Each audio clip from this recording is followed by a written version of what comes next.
Picture this. It's the dead of night, March 17th, 1941, out in the freezing cold of the North Atlantic. There are 41 merchant ships, Britain's absolute lifeline, and they're being hunted by German U-boats. But on this one night, a brand new and totally forbidden tactic is about to be tried, and it's going to change the entire course of the war. And if you want to know just how high the stakes were, well, you just need to hear these words from Winston Churchill himself. The U-boat threat, it wasn't just some military problem. No, this was an existential crisis that was pushing Great Britain to the very brink of starvation and surrender. And this number? This is the reason why. This was the official kill rate of the Royal Navy's main weapon against the U-boats, the depth charge. I mean, think about that. For every 100 times they attacked, 97 of them failed. That is an absolutely catastrophic failure rate when the fate of your country is on the line. So that brings us to the big question we're going to unpack here. Why? Why was this happening? How could the most powerful navy on the planet be so completely ineffective against this threat? Well, the answer is a fascinating story of flawed rules, a rigid bureaucracy, and one officer who just refused to accept failure. Okay, so first, let's just set the scene. By early 1941, Britain was in a really desperate spot. The Battle of the Atlantic was not going their way, and when you look at the numbers, they paint a truly terrifying picture. The reality here is just stark. German U-boats were sinking ships 4 times faster than the Allies could even build them. Stockpiles of food, fuel, everything were down to just 6 weeks' worth. The math was, well, it was terrifyingly simple. At this rate, Britain would be forced to surrender by Christmas. So why was the one weapon they had for this job just not working? To really get it, we need to break down the mechanics of how a standard depth charge attack was supposed to go. Okay, so this was the official by-the-book procedure. A destroyer gets a ping on its sonar, it floors it toward the target, and then it drops a pattern of depth charges off the back. You know, on paper, it kind of makes sense, but in the real world, it was built on some seriously flawed assumptions. And here's where it all fell apart. First off, the second the destroyer sped up, its own engine noise and the way its sonar worked created a 30-second blind spot right before they dropped the charges. Second, the depths were all wrong. They were set for old World War I subs, but the new U-boats could just dive right under the explosions. And third, the patterns they dropped were super predictable. They just assumed the U-boat would keep swimming in a straight line. This right here, this is the absolute heart of the problem.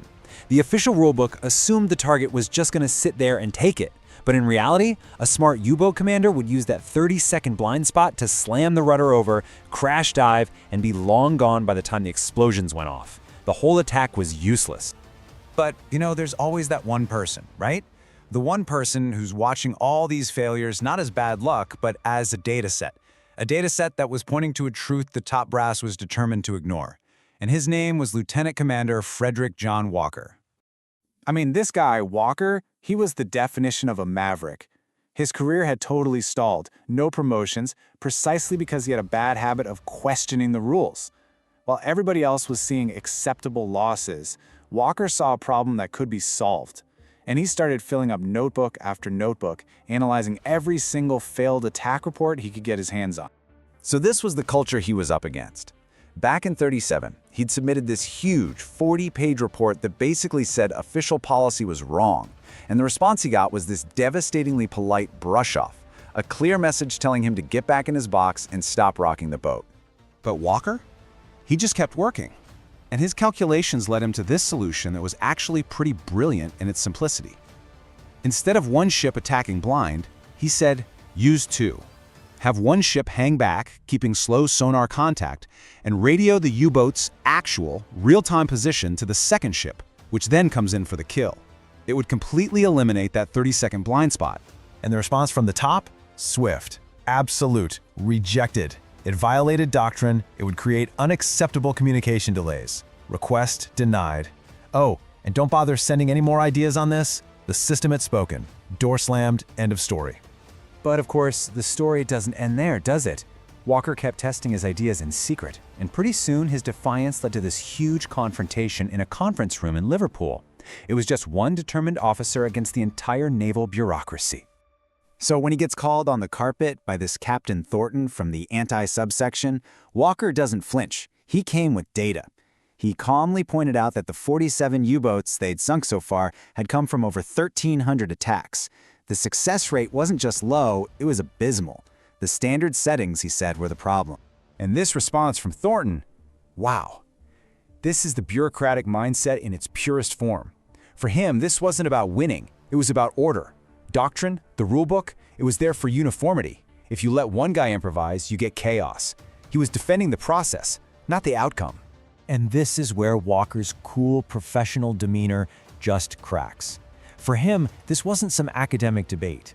He'd pulled men from the burning, oily water. He'd seen the human cost of that 3% success rate. And all his frustration just boils over in this raw, passionate plea for a chance to try anything that might actually work. And then, the bombshell drops. It turns out, a secret wargaming unit had been quietly running simulations on Walker's theories. And what they found was that Walker's ideas showed a projected kill rate improvement of 278%. Suddenly, this wasn't just some Maverick's hunch anymore. The data was there.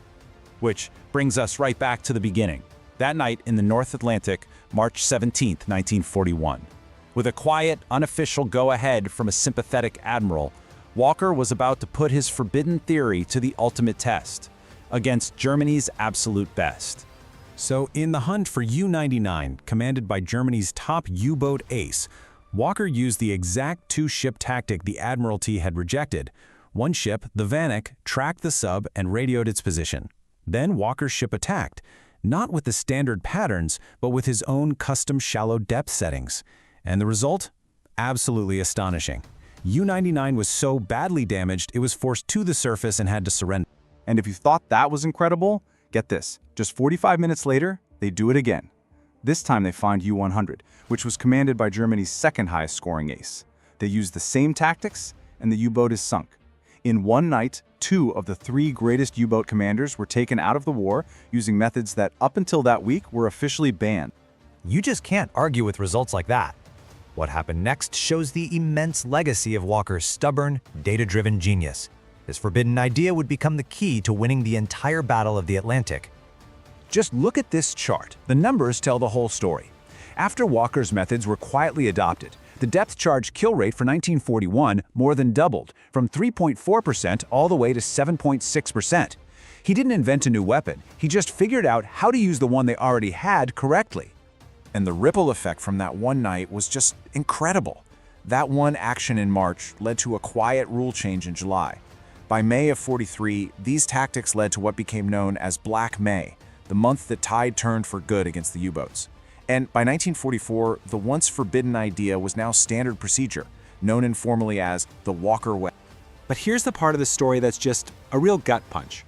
Captain Walker, the man credited with saving over 10,000 lives, the man whose tactics won the Atlantic, died of a stroke in 1944, brought on by just sheer exhaustion. He was never knighted, he never made admiral. The very institution he saved could use his methods, but it seems like it could never quite forgive him for being right when they were so wrong.